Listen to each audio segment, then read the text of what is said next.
Christmas Eve, 1887. Snow fell heavy on the Wyoming Territory. Each flake a silent witness to Eli Mercer's solitude. He stood at the frost-covered window of his cabin, watching the empty road disappear into white behind him.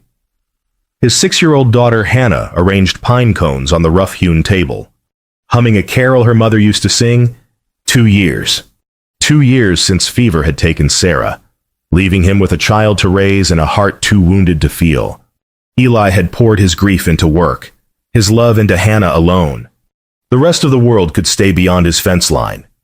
"Papa, do you think she'll come today?" Hannah's voice broke through his thoughts. Eli's jaw tightened. The mail-order bride. He'd answered that advertisement 3 months ago. Not from hope, but from duty. Hannah needed a woman's presence. He needed help with the homestead. Love had nothing to do with it. "The stage was due at noon," he said flatly. "If she's coming, she'll be here." Hannah bounced on her heels. "I hope she's kind, Papa, and pretty, and likes Christmas." Eli said nothing. He hoped she was practical and sturdy, someone who wouldn't expect more than he could give. A knock shattered the silence. Hannah gasped. "She's here." Eli's boots felt heavy as he crossed the cabin. His hand paused on the door latch. He took one breath, then opened it. A woman stood in the snow. Her dress was threadbare and patched in 3 places. Her shoes were worn through at the toes, wrapped with cloth against the cold. She clutched a single carpet bag, her knuckles white. Her face was pale from the journey, but her eyes dark and steady held no shame. Eli's stomach dropped. This was not what he had expected. She spoke his name like a question and a prayer combined. "Mr. Mercer, I'm Margaret, your bride." Behind him. Hannah pushed past his legs, her small face lighting up like sunrise. "Papa, she's cold." "Let her in." Eli stared at Margaret's poverty, at the rags that barely kept out winter's bite. His first instinct was to close the door, not from cruelty, but from fear. What had he agreed to? What desperate circumstances had driven this woman to his doorstep? But Hannah was already reaching for the stranger's hand, and Eli found he could not move. The winter wind howled between them, carrying snowflakes across the threshold like scattered promises. Margaret stepped across the threshold, and snowflakes melted on her patched shoulders like tears. She carried herself with quiet dignity despite her circumstances, her spine straight, her chin level. No apology lived in her posture. Hannah tugged at her father's sleeve. "Papa, she's frozen. She needs warm coffee." "Hannah," Eli started, but his daughter was already pulling Margaret toward the fire. "Sit here, Miss Margaret. This is the warmest spot. Papa built this fireplace himself. He's very good at building things." Margaret allowed herself to be guided. She sank into the chair, and for just a moment, her composure flickered, exhaustion and relief crossing her features before she gathered herself again. "Thank you, child," she said, her voice gentler than Eli expected. "You have your father's kind heart." Eli nearly laughed at that. His heart hadn't been kind in 2 years. Hannah disappeared into the kitchen and returned with a cup of coffee. Eli recognized it immediately, Sarah's cup, the one with the chipped handle that she'd refused to throw away. His daughter handed it to Margaret with ceremony.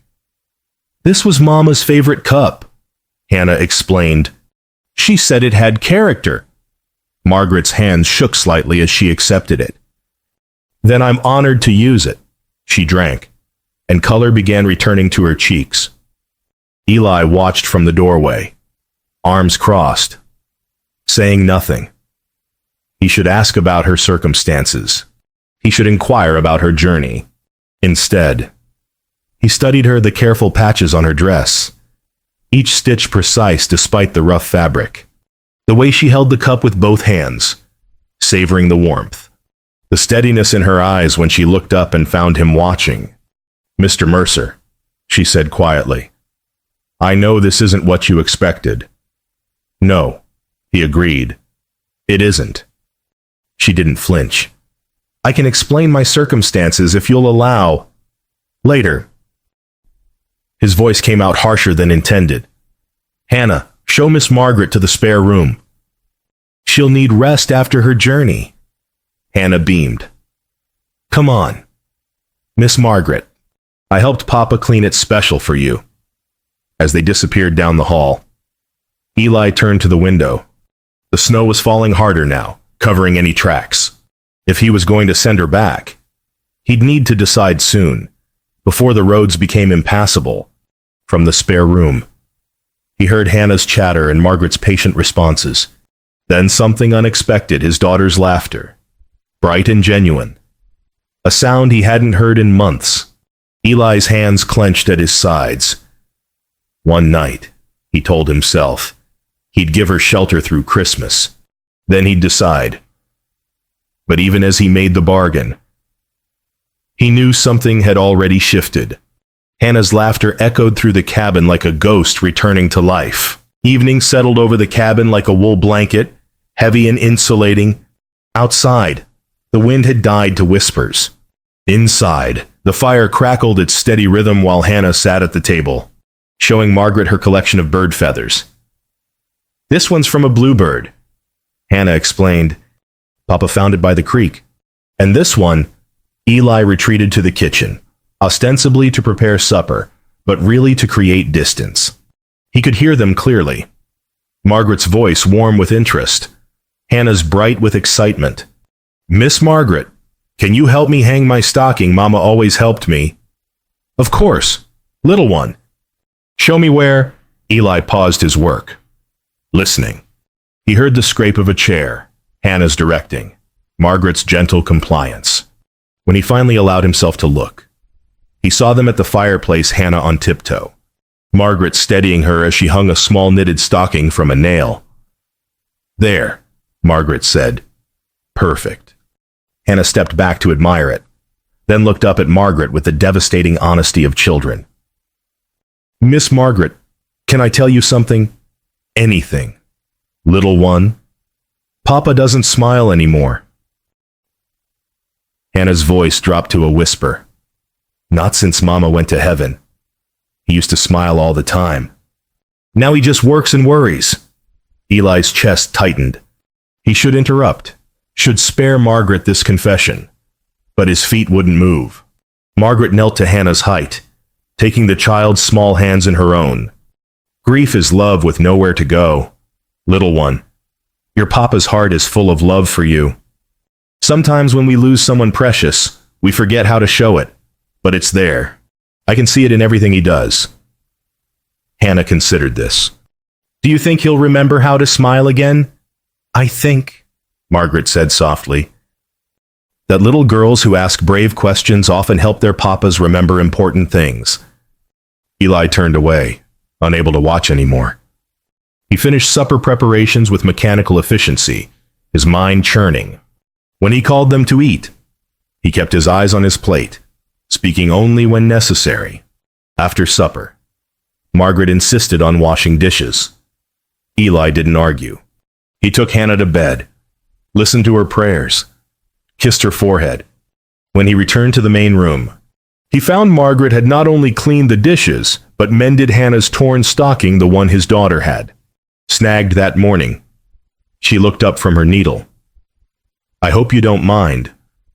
I noticed the tear. Fine, he said shortly. He grabbed his coat and escaped to the barn. The cold hit him like punishment, and he welcomed it. He stood in the darkness, gripping his workbench, the same bench where he'd once carved toys for Hannah, where he'd shaped the cradle Sarah had so loved. His hands had been still for 2 years, his heart even more so. Through the barn's small window, he could see the cabin glowing with lamplight. Inside, a woman in rags was tending his home with more care than he'd shown it. His daughter was smiling, and he was hiding in a freezing barn. Sarah, he whispered to the darkness. What have I done? The silence offered no answers. But when he finally returned to the cabin, he found Margaret had banked the fire carefully and left a lamp burning low for him. Beside it, Hannah's mended stocking hung perfect and whole. Eli stood in the quiet cabin. And for the first time in 2 years, he felt the weight of his loneliness as something that might possibly be changed. Christmas morning dawned bright and cold, sunlight turning the snow to diamonds. Hannah woke first, her excited footsteps pattering across the cabin floor. Eli heard her gasp of delight from his bed and rose quickly. He found her at the fireplace, holding her stocking with wonder. Inside was a small wooden bird, carved from kindling scraps, humble but beautiful, with delicate wings and a turned head that seemed almost alive. "Papa, look what was in my stocking." Margaret emerged from her room, still in her threadbare dress but with her hair neatly brushed. She smiled at Hannah's joy. "It's a chickadee," she said. "They're brave little birds. They stay through winter when others fly away." Hannah clutched the bird to her chest. "Did you make this, Miss Margaret?" "I did. I hope you like it." "I love it." Hannah launched herself at Margaret, wrapping small arms around her waist. "Thank you. Thank you." Over Hannah's head, Margaret's eyes met Eli's. He saw uncertainty there had she overstepped. Eli managed a stiff nod. "That was kind of you," he said. The days that followed took on a careful rhythm. Margaret rose early, had coffee ready when Eli came in from morning chores. She tended the cabin with quiet efficiency, patching drafts, organizing the pantry, stretching their provisions with skill that spoke of hard experience. Hannah shadowed her constantly. "Miss Margaret, teach me to make biscuits. Miss Margaret, show me that stitch. Miss Margaret, tell me about Missouri." Eli watched from his careful distance. He took meals quickly, spoke in short sentences, retreated to work whenever possible. His heart remained armored, his walls firmly in place. Yet he noticed things. The cabin felt less empty. Hannah's nightmares, those terrible dreams where she cried for her mother, had ceased. Margaret's presence filled spaces he hadn't realized were hollow. One evening, Hannah brought him a sampler she'd been working on with Margaret's help. The stitching was crooked but earnest. "Home is where love grows." "Miss Margaret helped me with the hard letters," Hannah said proudly. "She's a good teacher." "Papa, did you know she was a real school teacher in Missouri?" Eli looked at the sampler, then at his daughter's hopeful face. "It's fine work." Hannah Bird. "Miss Margaret says I have patient hands, like Mama did." The mention of Sarah no longer brought only pain. Something else mingled with it now, something like gratitude. That night, after Hannah slept, Eli sat at his workbench. His hands reached for carving tools that had gathered dust for 2 years. Almost without conscious thought, he began to shape a block of pine. A flower emerged. Simple, with 5 petals and a curved stem. Not his best work.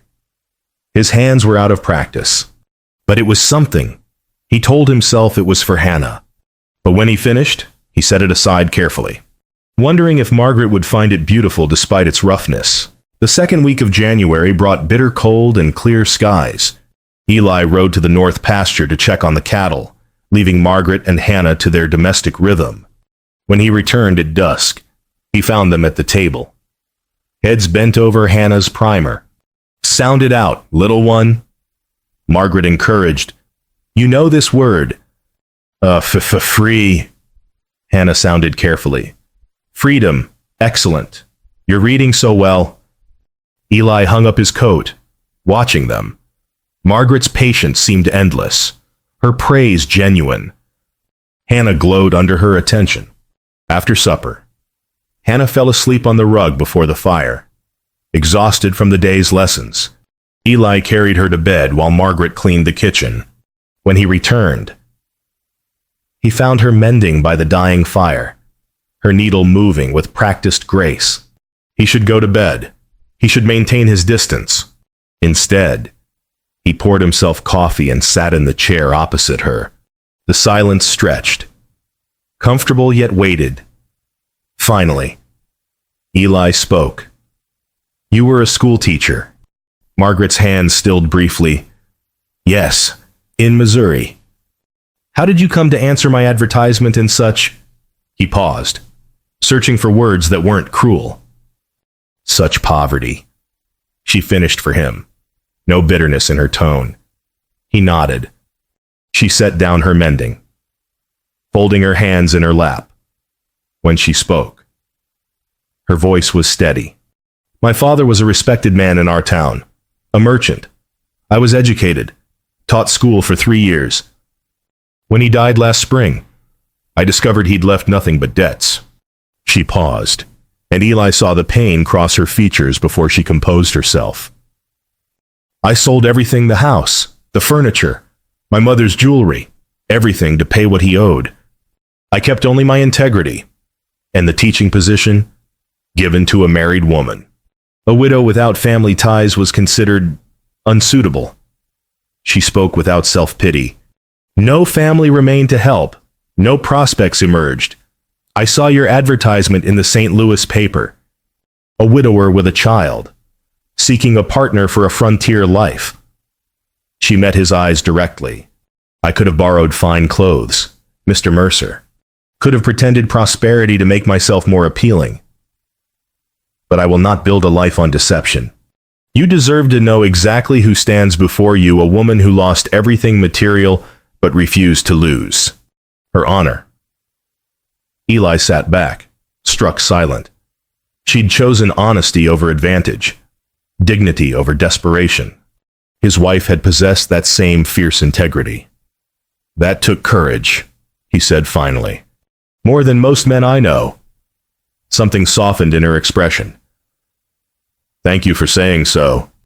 They sat in silence then, but it was different, less guarded. More like two people beginning to understand each other. The next day, Hannah fell while playing and cut her knee on a stone, before Eli could react. Margaret was there, calm, gentle, skilled. She cleaned the wound with careful hands, soothed the tears with soft words, and within minutes had Hannah laughing about her battle scar. Eli watched, his throat tight. This woman in rags possessed more worth than any he'd ever known. That night, he left the carved wooden flower on the kitchen table. In the morning, it was gone. He found it later on Margaret's windowsill, catching the winter light. Neither of them mentioned it. But something unspoken had passed between them, fragile as frost, but present. The third week of January brought Eli to town for supplies. He drove the wagon through snow-packed streets, his breath clouding in the bitter air. The general store was warm and crowded with townsfolk escaping the cold. He'd barely begun gathering supplies when Widow Carson descended upon him, her circle of gossips in tow. Eli Mercer, she cooed, her smile sharp as icicles. We've been wondering about you. Word has it you've taken in your mail-order bride. Eli's jaw tightened. I have. And is it true, another woman interjected, that she arrived in rags on Christmas Eve? No less. Her circumstances were modest, Eli said carefully. The widow clucked her tongue. Such a shame. A man of your standing. Eli, your Sarah was from good family. And now, well, she leaned closer, voice dropping to false sympathy. A proper woman would have had means. What kind of breeding produces such poverty? Her companion added. The girl must have been truly desperate. It's practically charity. What you've done? What will people say? The widow shook her head. And think of your daughter. What example does this set? Eli gathered his supplies with deliberate calm. But their words burrowed under his skin like splinters. He paid quickly and left, their whispers following him into the cold. The ride home felt endless. Their voices echoed in his mind. What kind of breeding? Truly desperate. Practically charity. He saw Margaret through their eyes, suddenly shabby. Unsuitable. A woman no better than a beggar. Doubt crept in like frost through a cracked window. Had he been foolish? Was he exposing Hannah to someone unsuitable? Pride, that old familiar poison, whispered. Its accusations. He arrived home to find Margaret and Hannah making bread, flour dusting both their faces. They looked up with matching smiles, and guilt joined doubt in his chest. Papa, we're making cinnamon rolls. Miss Margaret's teaching me her grandmother's recipe. That's fine, Hannah, Eli said flatly, and saw Margaret's smile fade. She sensed the shift immediately. Something shadowed her eyes, understanding. Perhaps she'd seen this before. He realized, the moment when social pressure outweighed personal conviction. Over the next 2 days, Eli withdrew further. He took meals in silence, avoided Margaret's attempts at conversation, stayed longer in the barn. The careful warmth they'd built began to freeze. Hannah felt it most. Her bright spirit dimmed, her chatter quieted. She watched her father with confused, wounded eyes. On the third evening, Eli stood outside Hannah's door, about to enter for her bedtime prayers, when he heard her trembling voice. Miss Margaret, are you going to leave us too, like Mama did? The question, asked in his daughter's desperate voice, cut through him like winter wind. Margaret's reply was gentle but strained. I'm here now, little one. I'm here. But even Hannah heard the uncertainty in those words. Eli retreated to the barn, his heart a battlefield. The widow's words warred with what his eyes had seen. Margaret's worth fought against society's judgment. Snow began falling again, heavy and relentless, mirroring the storm within him. Night deepened around the cabin. Eli sat in the barn, moonlight casting silver shadows through the small window.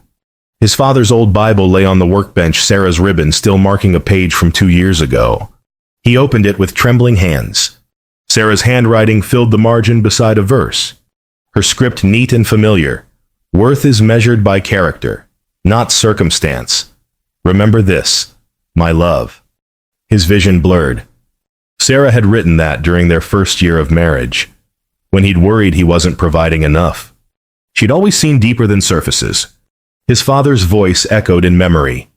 A man's measure ain't in what he owns, but in what he's willing to give. What was he willing to give? The cabin door creaked, and faint sound drifted across the yard. Margaret's voice, soft and melodic, singing Hannah to sleep. The melody was unfamiliar but achingly tender. Eli rose and crossed to the cabin, his boots crunching softly on snow. He entered quietly, moving through the kitchen to the hallway. There. He stopped in the shadows. Margaret sat beside Hannah's bed, her threadbare dress clean and pressed despite its patches. Lamplight softened her features as she smoothed his daughter's hair. Hannah's small hand gripped Margaret's fingers with complete trust. Miss Margaret. Hannah's voice was thick with approaching sleep. Yes, little one. I love you. Please don't go away like Mama did. Eli's breath caught. Margaret leaned down and kissed Hannah's forehead gently. Hush now, little bird. I'm right here. Hannah's eyes closed, her breathing evening into sleep. Margaret stayed, still stroking her hair, humming softly. Eli watched, and everything became clear. This woman in rags possessed more worth than any fortune. She'd lost everything material and still chose honesty over deception, dignity over desperation, kindness over bitterness. She loved his daughter with genuine tenderness, asked nothing for herself, gave everything she had. His wife would have loved her. His daughter already did. And he had been measuring worth by the wrong scale entirely. He'd listened to gossips when he should have trusted his own eyes. He'd let pride poison what could have been healing. And so will I be, he whispered to himself. So will I be. He stepped back from the doorway, his decision crystallizing like ice forming on still water, clear and certain. Tomorrow. He would speak. Tonight. He returned to the barn and worked until dawn, not hiding but preparing. His hands carved with purpose they hadn't held in 2 years. When sunrise painted the sky pink and gold, he held up his finished work, the wooden flower, now complete with delicate leaves and a curved stem, polished smooth with loving care. Beside it on the workbench lay a small box. Inside rested a simple ring, Sarah's mother's. passed down with a note in Sarah's handwriting, for the next woman worthy of your heart. Whenever you find her. The coldest winter was breaking. All he had to do was open the door. Morning light flooded the cabin kitchen as Eli stood at the stove, preparing breakfast. His hands moved with purpose he hadn't felt in years. Coffee steamed in the pot. Eggs sizzled in the pan. Toast browned over the fire. Behind him. He heard Margaret's footsteps pause in the doorway. Mr. Mercer. Surprise colored her voice. He turned, wiping his hands on a cloth. Please, sit. Breakfast is nearly ready. She hesitated, then moved to the table, her expression cautious. He'd hurt her with his withdrawal, he saw that now. Her dignity remained intact, but wariness had replaced the tentative warmth of recent weeks. He brought coffee, toast, eggs, set them before her with care. Then he sat across the table, his heart hammering against his ribs. Margaret, he began, and saw her tense at the use of her name. I owe you an apology. She waited, her dark eyes giving nothing away. When you arrived, I looked at you and saw rags. I listened to town gossip and heard judgment. He forced himself to hold her gaze. But I failed to see what my daughter saw immediately, a woman of courage, integrity, and uncommon worth. Something flickered in her expression, hope. Perhaps. Carefully guarded. You could have come to me and borrowed finery and pleasant lies, he continued. Instead, you came in truth, offering exactly who you are. That takes more courage than any man I know. He paused, gathering strength for what came next. My wife died believing that character matters more than circumstance. I nearly forgot that lesson. His voice roughened. Thank you for reminding me. Margaret's eyes glistened, but she remained silent, waiting. Eli reached into his pocket and withdrew the carved flower, setting it on the table between them. Beside it, he placed the small box. I've watched you these weeks, he said. Your kindness to Hannah, your dignity despite hardship, your strength in facing judgment. I see your worth, Margaret, all of it. He opened the box, revealing the simple ring. This was my wife's mother's ring. Sarah left it with a note for the next woman worthy of my heart. Margaret's composure cracked. Tears spilled down her cheeks. I choose you, Eli said, his own voice breaking. Not despite your circumstances, but because of who you are within them. Your poverty doesn't diminish you, it reveals you. When you lost everything, you kept your honor. That's worth more than any fortune. He reached across the table and took her hand, the first intentional touch between them. Her fingers were warm in his, trembling slightly. Will you stay? Margaret, not as arrangement, but as family, not as charity, but as chosen, not as obligation, but as... He stopped, the word too large for his wounded heart to speak. But she understood. She always had. Yes, she whispered. Yes. Eli, I will stay, and I will spend every day proving your trust well placed. Her tears fell freely now, not of sorrow, but of being truly seen, truly known, truly chosen. He squeezed her hand, and felt something long frozen begin to thaw. From the hallway came small running footsteps. Hannah burst into the kitchen, having heard everything. Papa, Miss Margaret. Does this mean she's staying forever? Does this mean she'll be my... She stopped, afraid to speak the word aloud. Margaret opened her arms, and Hannah flew into them. I'm staying, little bird, I'm staying. Hannah's sobs of joy filled the cabin as she clung to Margaret with all her small strength. Then she reached for her father, pulling him into their circle. Eli wrapped his arms around them, both his daughter and the woman he'd chosen. The three of them held each other while morning light streamed through the window, illuminating them like a benediction. For the first time in 2 years, Eli smiled, and his heart, so long armored in grief, began to beat with hope again. Sunday arrived cold and clear. Eli helped Margaret into the wagon, Noting how she wore her threadbare dress with quiet dignity, he'd offered to buy her new clothes, but she'd declined. "Let them see who you chose," she'd said. "Let there be no deception." Hannah sat between them, holding both their hands, forming a bridge.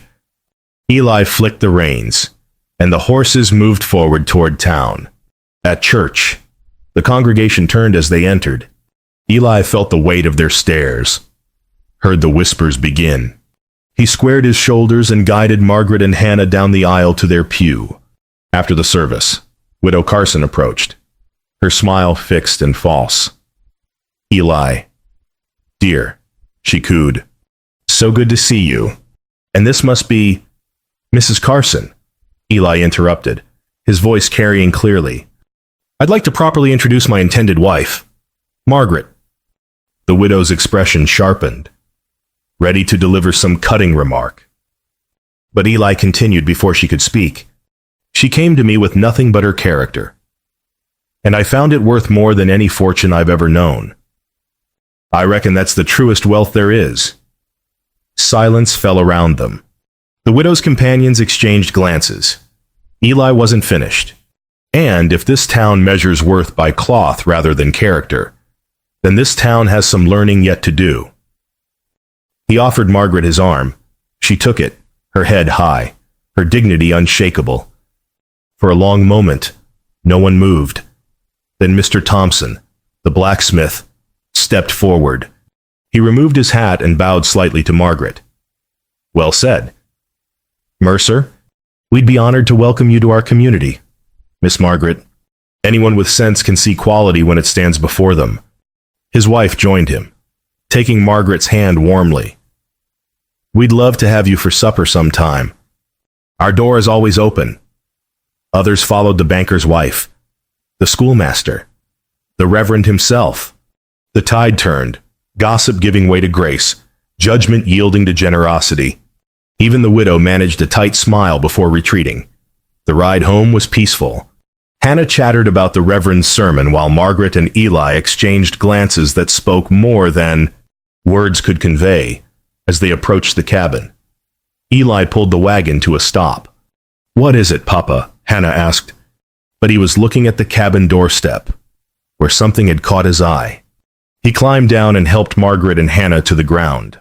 There, beneath the melting snow, pushing up through the cold earth, green shoots emerged, purple and gold crocus heads just beginning to open. Hannah spotted them and gasped.